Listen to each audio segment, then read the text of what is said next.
Good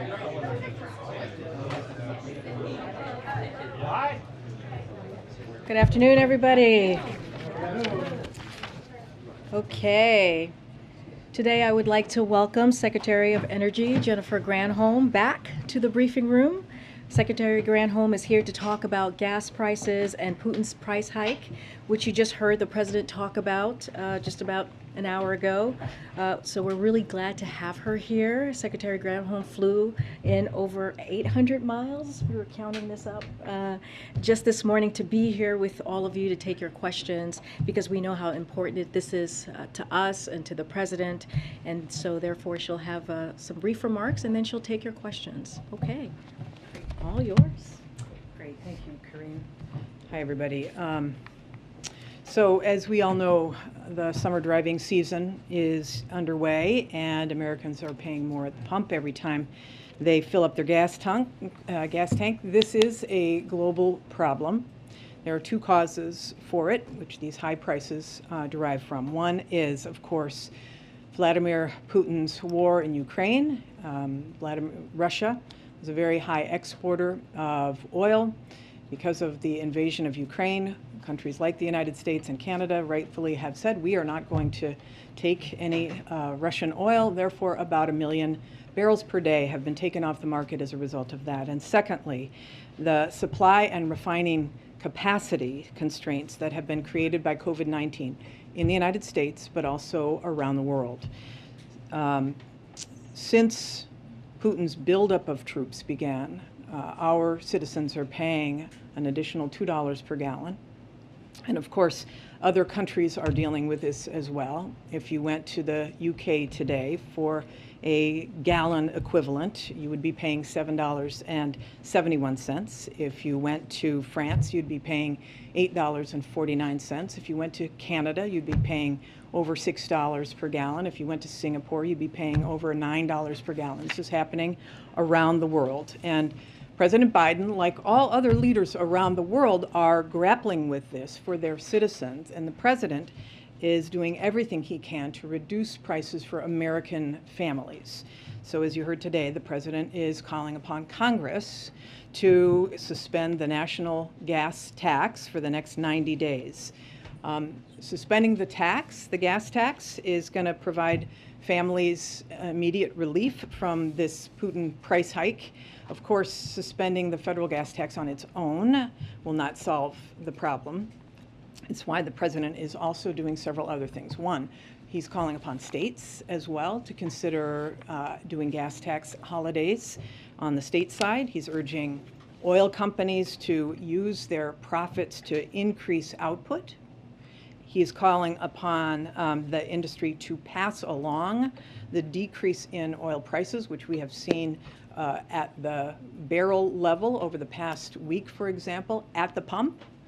And he is demanding that the industry come to the table with some solutions on refinery, which is what is going to happen tomorrow when I'll be meeting with the biggest refiners.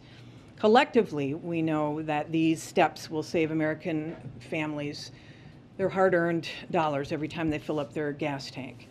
Of course, this sits in a context because the president has said that he is willing to use the full span of his authorities to help lower prices. Just to remind you, of course, he's used the biggest tool at his disposal, which is our Strategic Petroleum Reserve, releasing 1 million barrels per day to try to stabilize supply, even as demand increases too, especially with this summer driving season. He has also rallied other countries to release from their reserves as well. Collectively, about 240 million barrels are being released from reserves around the world. And he's increased the share of biofuels in gasoline that can help lower prices at thousands of gas stations. And of course, at the same time, we are working to save money for people, have people save money by cutting other essential costs. For example, help with heating bills, weatherization, other ways that citizens are trying to grapple with these high fuel prices, energy efficiency, rental assistance, for example. The fact is that no president alone can control the price of gasoline, and we need more players at the table. So the president's asking Congress to act, he's asking states to act, he's asking the oil and gas industry to do their part as well. And I will say that many domestic producers have been heeding the president's call to increase domestic supply in terms of at the wellhead. We, some I know have made the claim that this administration is in the way of domestic production, but the numbers here are inarguable. We are now at close to record levels of oil production here in the U.S., averaging now 12 million barrels a day. Under this president, the country is producing more oil on average than it did during the Bush, Obama, or Trump administrations. But still, we need more creativity and collaboration to get us through this unprecedented situation. And so tomorrow, as I mentioned, I'll be speaking with executives from the major domestic refiners to discuss actions that government and industry can take to increase capacity and to safely operate their existing refineries and to overcome the hurdles that are in the way to meeting America's demand and to increase supply. With so many businesses enjoying high profits, our message is simple, that this is the time to reinvest those profits that will enable them to better meet the needs of our citizens. And instead of using it for shareholders or stock buybacks, we are not against profit. We are encouraging these oil and gas companies to invest, to help their fellow citizens, to help their own workers. We need them to come to the table. The real truth is that as long as our nation remains overly reliant on oil and fossil fuels, we'll feel these price shocks again. This is not going to be the last time. The next time there's a war, the next time there's a pandemic or another hurricane, these extreme weather events we are experiencing, they will impact the access that we have to fossil fuels. The only way out of these boom and bust cycles is to break that sole reliance, and that means diversifying our fuel sources by deploying clean energy. And that's why we're laying a foundation for this clean energy economy with the president's bipartisan infrastructure law. That's why the president has invoked the Defense Production Act to increase domestic manufacturing of these key clean energy technologies. It's why we need federal clean energy tax credits to get the private sector jumping headfirst into these new markets, which will all make us secure, both from a national security perspective and an energy security perspective, so that we are not under the thumb of petro dictators like Putin. So we are looking at some significant challenges in the way of ensuring that American people have access to affordable, clean energy, but we're going to use every lever that we have across the federal government to overcome these challenges. So thanks for that, and I'm happy to answer any questions. You said that this will bring immediate relief if it gets passed to drivers, but if there's no guarantee from companies that they will pass on these benefits to those drivers, isn't there a chance that this passes and drivers see no benefit whatsoever? Well, it's one of the reasons why I'm meeting with the refiners tomorrow, the oil companies tomorrow, to ensure that they would pass this on. Second, we have some evidence of this, because very recently and even ongoing, there are states that have actually cut their gas tax. And Penn Wharton did a study about whether that was actually passed through, and they found that the majority of it, in fact, was. So I get the nervousness about that, the mistrust about some of that, but our recent history suggests, and this just came out, this study on June 15th, that there will be a passing through, and we want to make sure that that happens. And did you and President Biden consult with Democratic leaders on Capitol Hill about them actually being willing to pass something like this before the president's speech today? Well, as you know, we're in touch with Congress all the time, and I know that there are a number of proposals in Congress that have already been proposed. I think Senator Kelly and Congressman O'Halloran think there were supportive statements from a number of members of Congress today. So that is ongoing. That conversation is ongoing. I know that Speaker Pelosi just put out a statement and said that she's going to bring it to the caucus. Yeah, thank you. So if in this meeting tomorrow the refiners don't play ball or are not responding in a satisfactory way, what is the administration prepared to do? What emergency powers is the administration prepared to use? What's the next step here? Yeah, let's just take it one step at a time. I believe that we are going into this to have an earnest conversation with them about what it would take. We know that there have been 6 refineries closed since 2020. I think 5 of them in 2020, 1 in 2021. And we want to ask, is there capacity to bring something back online, to expand? So let's see how that conversation goes. I don't want to assume anything. We know that they are feeling the pressure, not just from the administration, but from people out there about the price at the pump. And it's important that they listen to their own employees as well as the communities that they serve. Is this the kind of thing where the DPA could be used? It's a tool. It's certainly a tool. Not to, let me just be clear about this. The I want to hear from them. Is there a chink in the supply chain that is preventing some refinery from coming back online? Is there something that's difficult to acquire? Those are the kinds of questions we'll be asking. In the back. Thank you. Thank you, Secretary Granholm. The President has said of the war in Ukraine and the subsequent price hikes that have resulted that, quote, we will be stronger and the world will be stronger and less reliant on fossil fuels when all this is over.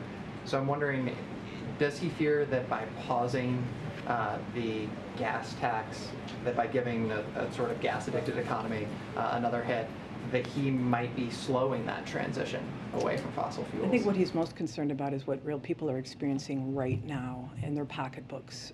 This, especially for moderate, for low-income people who have no choice, that they have to get to work. This is really what the President is fixated on. How do we provide relief to real people? We want to, and we must move to a clean energy future. And we can accelerate production right now. I mean, let's be very clear that fossil fuels will remain in the mix of the energy system of the globe for years to come. This is why we call this a transition. I mean, the President's goal is to get to net zero by 2050, and that suggests that there will, of course, still be a need for fossil fuels.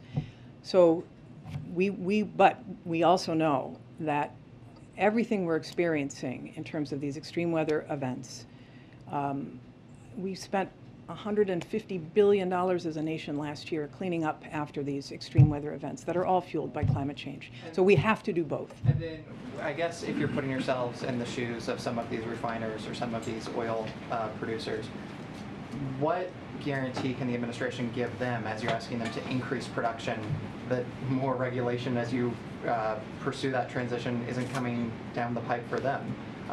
As you're asking them to lower We're prices asking more? them to increase supply. We're not telling them we're going to increase regulation on them.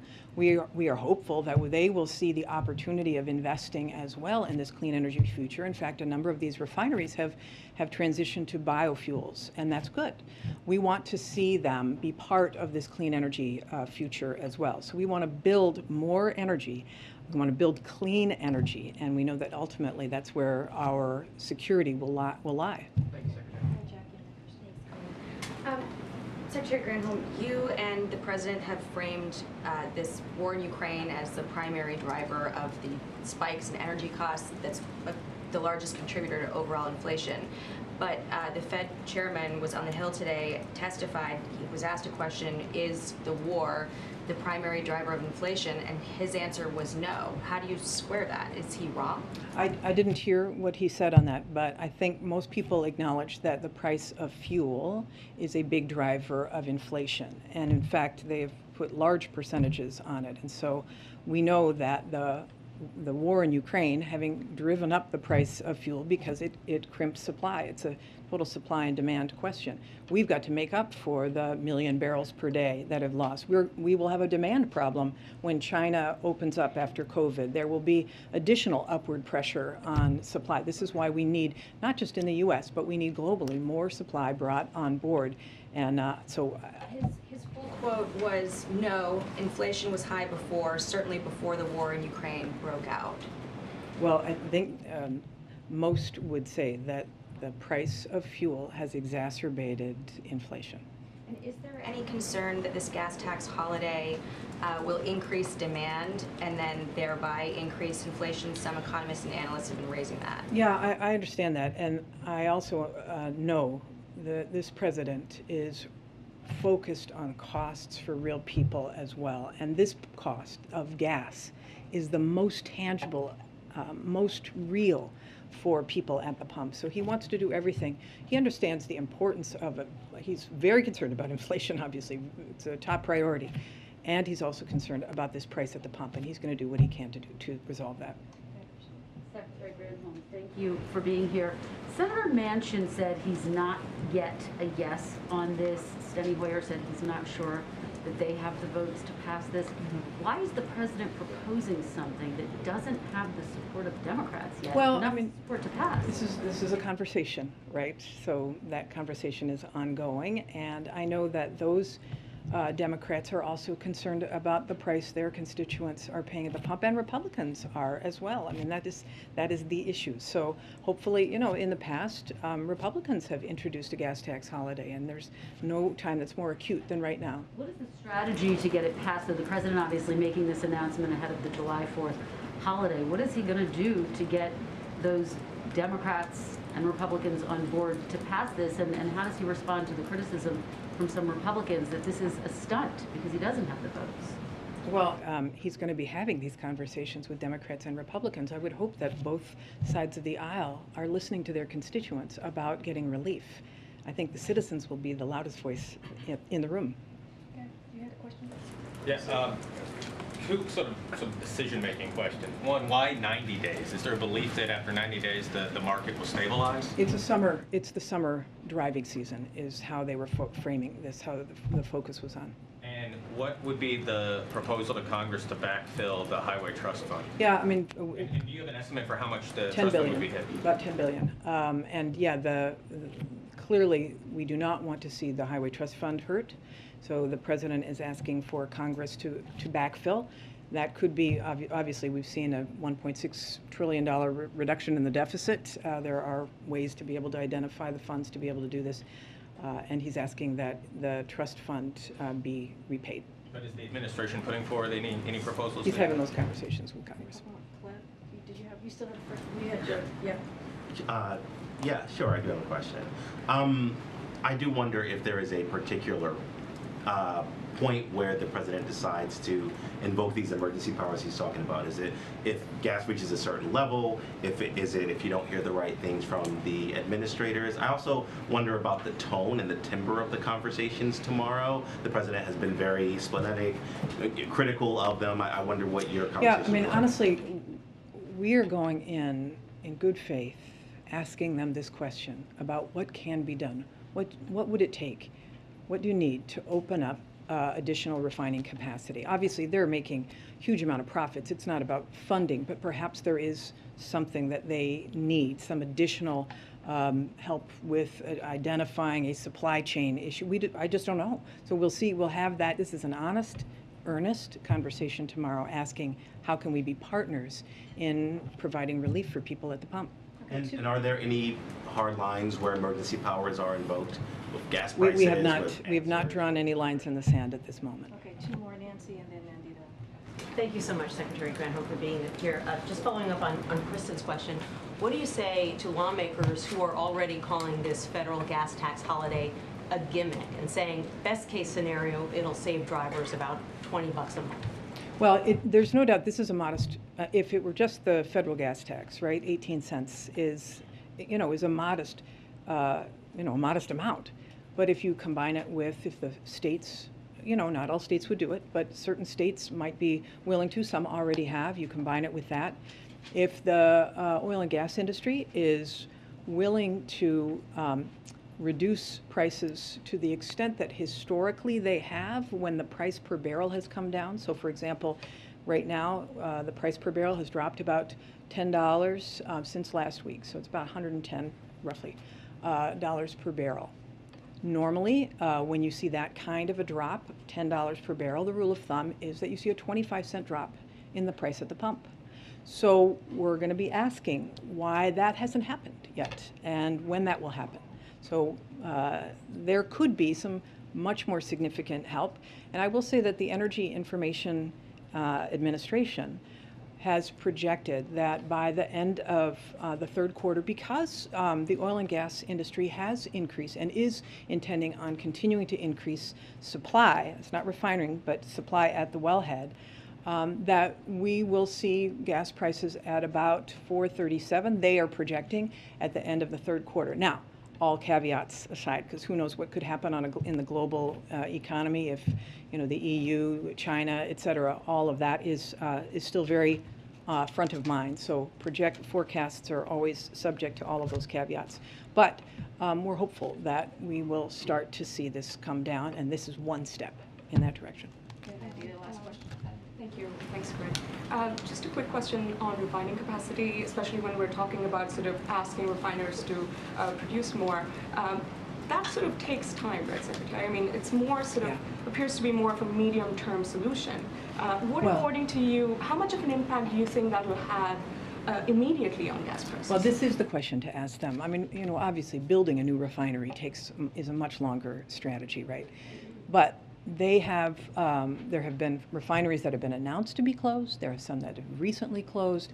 What is the capacity? These are the questions. What is the capacity to bring some of that, and what is their capacity to bring more capacity online? These are the questions that we'll be asking. And a quick one on, some of the industry participants who are expected at this meeting tomorrow with you are expected to talk about sort of urging the administration not to ban fuel exports, and that is something that we're reporting from sources. I'm just sort of wondering what your response to that would be if such a demand is made, and, are you considering such a decision in the first place? Yeah, I will say this, there have been an awful lot of solutions that the president has been considering since the war began, since these prices started to jump up. And I don't think anyone is taking anything off the table. He's not proposing that at this moment, but he's not willing to take tools off the table. But we do want to listen, for sure. And there may be consequences that have to be considered on doing something like that that would have adverse impacts on everyday citizens, and we don't want that either. Okay, great. Thank you. Appreciate it. Thanks, everybody.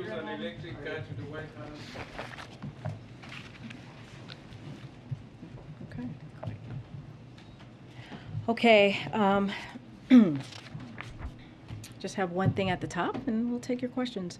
175 million Americans hold at least one credit card, and in 2020, credit card companies charged customers $12 billion in penalties, including billions in late fees. Today, the Consumer Financial Protection Bureau announced that it is taking a first step to review excessively high late fees, including how these fees are affected by inflation and how they contribute to credit card companies' profits. Americans deserve transparency and a little more breathing room in their family budgets. This is just one of the ways the Biden administration is going after excessive fees that companies use to hide the true cost of products. From airline tickets to high-speed internet service, agencies are taking action to make prices clearer upfront so that consumers can save money by choosing the best deals for them. And with that, Josh? Thanks. Two subject areas. First, we heard the president today say what he would like to see Congress, states, and companies do on oil production. What is the case that he is making to Saudi Arabia and the Emirates for increased production ahead of his visit? Should we expect the rest of the world to kick in more supplies than they have committed to already? Well, as you know, the president's going to be going to the Middle East next month, and there's going to be an array of subjects that they will be discussing. He's going there at for the GCC+3 Saudi Arabia is clearly hosting that. Middle East is an important part of the region. They're going to be talking about, yes, energy security, but a whole host of other things, including a way to make peace, national security. I don't have any. We don't have a specific list of details of what is going to be discussed next month. And as you know, Saudi Arabia is the chair of OPEC Plus, and we welcome the steps that they have taken as it relates to oil production. But again, they are the chair of that. Again, energy security will be part of the conversation, but not the only thing. And we'll see what happens next month. And then secondly, on the president's upcoming travel, does he plan to meet with Turkish President Erdogan with regard to Finland and Sweden being in NATO? We don't have anything to preview for you as far as any bilats that may occur at NATO or G7 as a whole. He's leaving on the 25th, returning on the 30th to Europe. When we do, we always share those bilats with all of you. As it relates to Ukraine and NATO, they were having, I'm sorry, not Ukraine, Finland, they were having a trilateral conversation with on their NATO application, and so we leave it to them to speak to where that progress has been. Okay. Thanks. A couple more questions on gas. One is a housekeeping. Can you say which companies are attending the meeting tomorrow? Is it all 7 that were on the initial letter? Oh my goodness! I should have called on you. She was right here to answer that question. It is. I do not have a. I know. I'm trying to get to everybody. Trying to give everybody love here. It's not easy. So many of you to cover. But I would suspect it's the, as you stated, the folks who received the letter. I don't have a list in front of me clearly, but I would suspect those are the 7 CEOs that will be joining tomorrow. And then I want to circle back on a question that we were asked yesterday. Yeah, sure. When you said that this was the first step, but I mean, the president expressed this sentiment again today on really laying down the hammer on these big oil companies, and so. Why is he not in the room tomorrow to express this message himself? Well, the president talked about this, as you just stated earlier today. The Secretary of Energy, Senator Granholm, was just standing before you, is going to have those conversations. And what we want to see is a solution, come up with ideas. There will be representatives from the White House who will be in the room as well. So that will be happening. And, the hope is that there are ideas that come out of this. There's some resolutions, some solutions that come out of this. And so we have to wait and see how that goes. But that is the first step. The second step, as I said yesterday, is hopefully to come up with some ideas and how to move forward and how to bring up their capacity, because that's what we're talking about here. Because we have the crude oil. The crude oil is there. As the Secretary was just saying, we just need the oil refineries to refine that oil so that it could help bring down gas prices. And finally, what does it say about the prospect of the White House winning congressional support on this idea that just minutes after the president finished speaking on this, Nancy Pelosi sent out a very lukewarm statement about its prospects on Capitol Hill, saying we will see where the consensus goes. That is hardly a vote of approval from her. Look, we have immense respect for the Speaker. I think she also said that she was going to bring this to her caucus, which is also important to note. Look, this is just the beginning of the process. The President talked about this about an hour and a half ago, and we will continue to have conversations with Congress, congressional members, and their staff. Look, just to step back for a second and really talk about how this President sees this. He sees this as an opportunity, a straightforward, simple way to deal with the pain that the American people is dealing with, giving them some relief at the pump. That's what we're talking about. It's straightforward. It's simple. The president would like Congress to act. We're talking about 18 cents per gallon, which is going to go a long way. If you look at the average of states, that's 30 cents. Just looking at those two things, that's almost 50 cents. That's going to go a long way for 3 months. That's it, 3 months. That's a if, but I know, yeah, absolutely. But we're going to continue to work hard and to get the American public some relief. We're talking about 3 months, 90 days during one of the busiest driving times in our country for American people, American families. That's how this president sees this. Okay, I'm going to call on folks. Go ahead, Steve. Thanks, Karine. If we have time, I'll come. If we have time, I'll Yeah, come back. I just want to make sure absolutely. Sure. The Secretary laid out the questions that she wants to ask the oil executives tomorrow. Is there a working theory that the administration currently has as to why the oil companies have not already increased their refining capacity? You know, there's no working theory on our part. What I can say is, let me just lay out some facts here. So, as of this morning, crude oil prices have dropped by nearly 15% from 2 weeks ago. About prices at the pump have barely budged. The last time the price of crude oil was $110 a barrel. The price of gas was $4.60 a gallon. Today, it's about 35 cents higher. That difference is a result of companies' record high profit margins for refining oil. Refiners' margins have tripled since the beginning of the year. In just the first 3 months of the year, the biggest oil companies made $35 billion, four times what they made in the first quarter of last year. So they would have to speak to that themselves as to why they are not bringing up their capacity, because again, the crude oil is there. We need them to refine that oil so that we could bring up the capacity, and so therefore the gas prices could come down. That's what we're asking them to do. The conversation will happen tomorrow with Secretary Granholm. There will be White House officials as well in the room with her, and so they'll have that conversation, and hopefully we can get to some solutions and some ideas. The Secretary spoke about creativity. Do you have any sense of what she meant by that? Well, we'll hear from them directly. She'll hear from them directly about what ideas that they might have to get their capacity up. Go ahead. This topic of a tax break has been out there for weeks, if not months, and you're just talking now about starting the conversation. Why is it just starting now? I mean, look, this is something, the president talked about this even on Sunday, so some of you who were there with him. And, for him, he wanted to make sure he looked at the data. He wanted to make sure he spoke to his economic team. And it was just an important piece of it.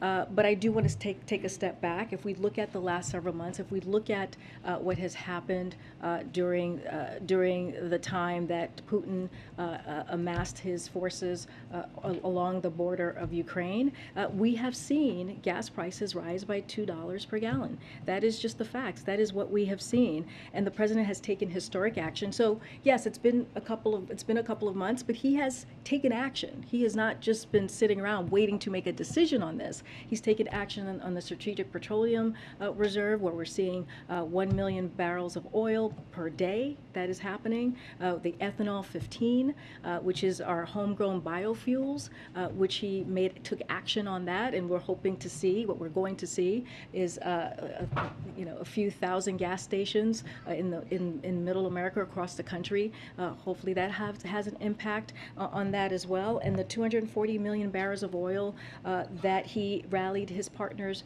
across the globe to do. So those are actions that he's taken. And so this is just another solution. I want to make sure that we're not looking at gas tax as the only solution. It is one of an array of actions that the president is doing. I totally understand that, but again, why is it just happening now? And secondly, what was the threshold for him where he said, I want to push for this now? Again, he spoke to this. He said he's going to look at the data. He's going to talk to his economic team. He did that. The thing about this is he took actions, as I mentioned, and with the gas tax, holiday gas tax, The way that he sees it is it's a direct, straightforward way to deal with something that the American public is really not feeling in relief right now at the pump. And we're also in the season. We're in the summer season as well, where a lot of people are traveling, and so these next 3 months are critical for many families, American families. So the timing is also makes sense as well when you think about where we are with families traveling the next 3 months during the summer time. A quick follow-up to that and then something else. What you keep referencing the data that the president wanted to look at. What specifically data did he look at? Well, that I think he into it talks yet? to his economic team, right? They present him with information that he needs with any other decision that he makes that deals with a decision like this. A decision that he has to make that's going to really have a direct effect. I mean, this happens with any decision that he makes. But look, here's the thing. The most important thing here is the way that this president sees this, on top of all of the actions that he's already taken, which I just listed out, he sees this as straightforward. He sees this as simple. He sees this as something that can have a direct effect on the pocketbooks of many Americans across the country. This is one of the ways that he feels that we can have an effect, a real effect. And this is something that the American public wants to see, right? This is something that they've been asking for, in ways that we can lower the cost at the pump. Is the administration still considering gas rebate cards for Americans also? And how much would be on those cards? And is the chip shortage complicating that decision?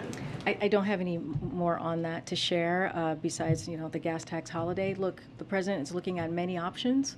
I just don't have any more on the gas card holiday. Thank you. I have two foreign policy questions. First, on Afghanistan, the White House released a statement saying that the president will assess options of helping the Afghani people after the earthquake, whether it's via USAID or federal government partners. Can you tell us what kind of help the United States will offer? And second, how can you make sure that this help will not fall into Taliban hands? Now, all good questions. Let me just say the United States is deeply saddened to see the devastating earthquake that preliminary reports indicate took the lives of at least 1,000 people in Afghanistan. President Biden is monitoring developments as has directed USAID and other federal government partners to assess U.S. response options to help those most affected. The United States is the single largest donor of humanitarian aid to Afghanistan, and our humanitarian partners are already delivering medical care and shelter supplies on the ground. We are committed to continuing our support for the needs of the Afghan people as we stand with them during and in the aftermath of this terrible tragedy. Again, I just wanted to give a little bit of what we have committed, more than $720 million since August 2021 directly to humanitarian partners. So this aid does not go to the Taliban. The aid goes directly to the Afghan people via humanitarian partners on the ground. And another question on Russia. The Russian government spokeswoman said that the United States is destroying, what she called destroying, bilateral relationship that already are in lamented state. And she's accusing the U.S. of not allowing Russian planes to pick up Russian diplomats and their families from here, and insinuating that they might do the same. So how do you assess her response? Is it, you think that actually the Russians have thought of the United States relations now at stake? Do you think that diplomatic relationships are in jeopardy, or it's just the usual statement? You're talking about the bilateral relationship with the U.S. and Russia. I mean, we have to be very clear here what we're seeing currently. This is Russia invaded a sovereign country. They started this war. We've been talking about the gas tax. We've been talking about inflation just in general, global inflation and the challenges. A lot of that, when you look at gas and you look at food, that's because of Russia's war. This is something that if President Putin wanted to stop this and wanted to end this war, he could. you know, and to go. He attacked another country's democracy. So the president has been very clear. He is going to make sure that we defend democracies, that we defend freedoms, and he rallied, helped to rally the West and NATO to make sure that was a forceful response to what Russia is doing. And so, you know, this is the question that that the spokesperson is asking, or the statement that she's making. It really goes back to them. What are they doing for their bilateral relationship? This is something that the President Putin has caused, not us. I'm try and go call. Oh, go ahead, Jenny. Hey, Karine. Two quick ones. One on insulin. Senators Shaheen and Collins introduced a bill today, and I'm wondering if you're involved in that, supporting it, or are you negotiating something separate on reducing the price of insulin, which the president talks about a lot, with Manchin and Senator Schumer as part of a broader reconciliation package? So on that particular piece of legislation, I would just have to go back to the office, our Office of Leg Affairs, to get more information to provide to you. So I just want to make sure I get that right. As you stated, the president has talked about insulin, the importance of bringing down price and cost for families. He's had several events where he has talked about those, that specifically. Right now, I would have to, probably after this, I'll go and check with them and get specifics on that piece of legislation for you. More on your favorite topic, the China tariffs, which just seems to have become like a stale debate inside the White House, because it's stale debate. Well, you know, I think there's two sides, and one argues that it helps inflation, and one argues that it doesn't. Can you give us any sense of like where the president is coming down on this? Because you guys are deliberating your decisions for a long time, and you know, if it does help inflation, if he does support that view, then why not? Well, no decision has been made, as you just stated. They've been discussed. He's been discussing. The president's been discussing this with his team. We just don't have anything to share at this time. No timing. No timeline. Decision hasn't been made. It's being discussed with the team. Go ahead, Zola. Thank you. I had a question again about Afghanistan, but on the humanitarian parole program. CBS had some reporting a couple days ago that showed that for those Afghans that are applying for parole remotely from still Afghanistan, that 90% have been denied, 90% of some 5,000 applicants at this point. Is, in the White House's view, is that program, which President Biden pointed to as really the main relief program for those that aided military officials, is that program working as it should be? So we are aware of the report. We are reviewing it at this time. So we're not yet we're not ready to speak about it publicly, but I do want to give a little perspective as you're asking about how this works. So the report outlines our efforts under the humanitarian parole process, which is separate and distinct from the refugee process. As you know, Zola, I know you've followed this closely. Humanitarian parole has strict criteria that requires applicants' protection needs to be so urgent that they are unable to wait a while on an application to receive protection via U.S. refugee admissions in process. The refugee process is typically how applicants relocate to the United States. So that's one piece. But also, it requires applicants to leave Afghanistan before completing the mandatory screening and vetting. The vast majority of Afghans applying are still in Afghanistan. So that's kind of the confusion there. So we are proud to have welcomed nearly 80,000 Afghans to this country through the Operation Allies Welcome, which is an unprecedented historic effort and more than any other nation. We continue to welcome additional Afghan allies and vulnerable Afghans, and will do so over the coming weeks and months. The State Department is also actively assisting eligible individuals to leave Afghanistan. In fact, we recently set up a processing hub in Qatar to process eligible Afghans for special immigrant or refugee status. But we are going to review the report. I can't speak to that right now, but I just wanted to make sure we gave you a laydown. What was in CBS? Yes, we're reviewing it. Okay, because that was based off data released by USCIS as well. Again, I'm just telling you that we're reviewing it, and then we'll get back to you on that. One more refugee question too. The administration committed to admitting 100,000 Ukrainian refugees. There were USCIS officials that recently released data that showed the U.S. admitting Ukrainian, not just refugees, but also asylum seekers at the border. My question is, does that commitment for 100,000 include those who cross the border? Let me get information for you on that. So I can get an update on that particular program, and we can get some breakdown and get back to you on that piece. Okay, hold on. Let me see. I already called on you. Go ahead, Karen. Thanks, Karine. No, I can't call you and not call on them. I feel like it's a classroom. Go ahead. 2 questions on COVID. First, if you could just give us a status of where things stand with talks with Congress on funding and what the administration's planning is right now for funding for testing in the fall after the funds were diverted from that. So, as you know, the virus has not been waiting for Congress to act, and we have been clear that a lack of funding would force us to make hard decisions, including last week by having to pull funds from essential response needs like testing capacity for some of our urgent needs for vaccines. When we notified Congress of pulling funds early in June, we made clear to Congress the continued need for additional funding. The consequences we have long warned of are real.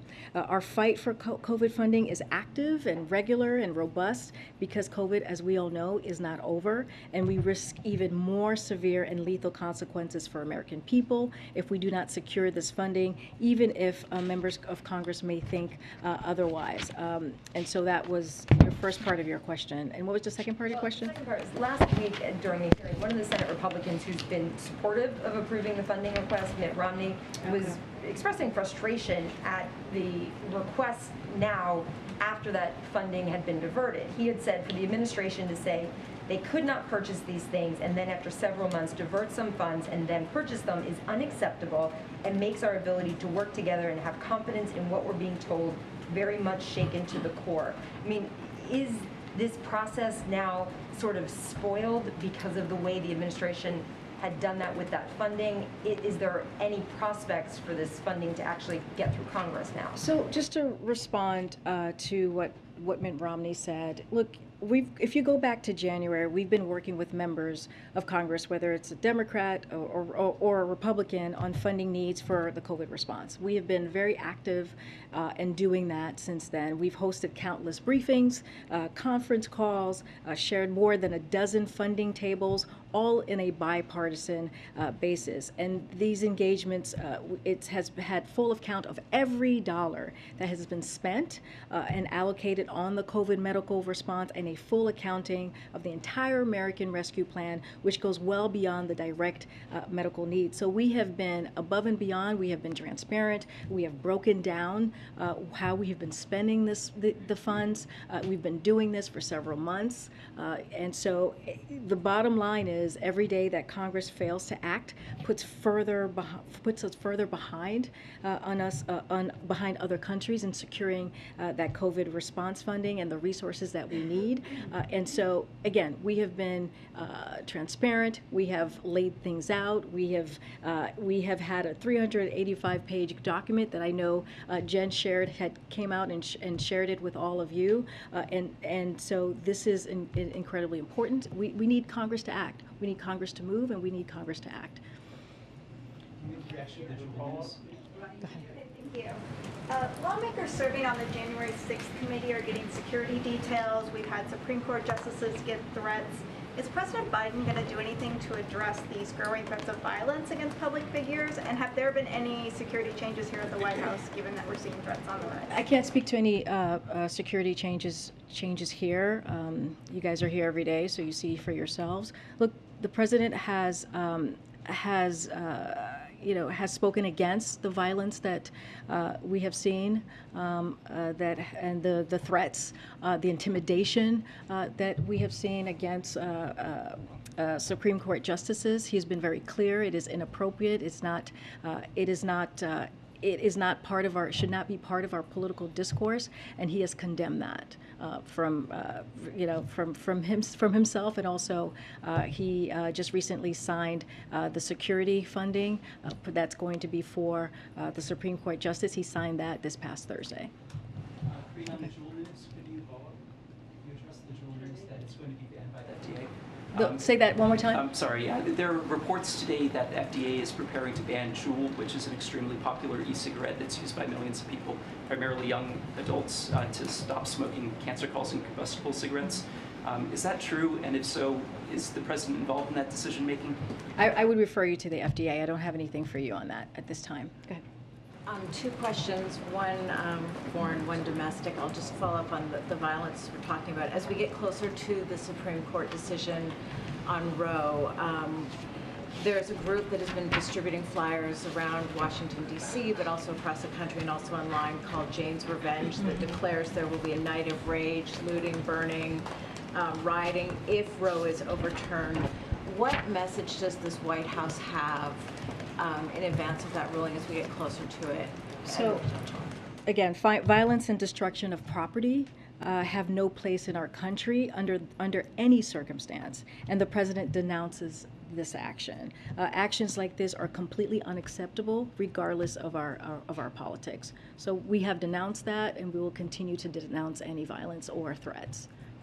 And the foreign question, with respect to the president's trip to Israel, he is potentially scheduled to meet virtually with the Indian leader Modi. Does the White House have any comment on the Indian authorities demolishing the homes of people who have been protesting the derogatory comments made by Indian authorities against the Prophet Muhammad? They've been having their homes destroyed by bulldozers in recent weeks. Is there any chance that the president will be pressing the Indian leader to protect Muslim minorities in India? So I don't want to get ahead of what the president's schedule. We will have more in the upcoming days on exactly what the president's going to be doing on that trip. I don't want to speak to, clearly the president, we have said this, he's a straight shooter. He has no problem talking to leaders about humanitarian rights, about freedoms, about the importance of democracy. This is something that the president has done in the past. I can't speak to specifically what's going to be on the agenda and what their conversation is going to be. But generally just the fact that people's homes are being demolished No, now. I understand that. I'm just saying the president has no, he is a straight shooter and speaks very frankly, and when it comes to humanitarian rights, has no problem having those direct conversations, leader conversations. I'm going to go ahead, Niels. Yes, thank you. Has there been, as we're looking at the student loan piece, that there was a number of senators and House members over at the AFL-CIO this morning, led by Chuck Schumer, who were renewing their push for the president to cancel student debt. I know that there needs to be a decision on that by the end of August. What is the status of that decision, and what is the status of, specifically, of the legal review that we know has been underway in terms of what exactly the president's authorities may be? So we're still continuing. The president, the administration, to assess options of cancellation. We have not made a decision yet. As the president said just recently, I think on Sunday, he expects to make a decision on that soon. I do want to add, no one has been required to pay a single dime of student loans since the president took office, which is 41 million borrowers, provided 20 billion in targeted debt relief to 1.3 million borrowers. We just don't have a decision that's been made, and he actually spoke to this most recently. And more broadly, on questions where there are these sort of legal questions about what the executive authority is versus when you need to go to Congress on the gas tax, obviously I think there's a general assessment that to suspend a tax you need Congress involved. Yeah.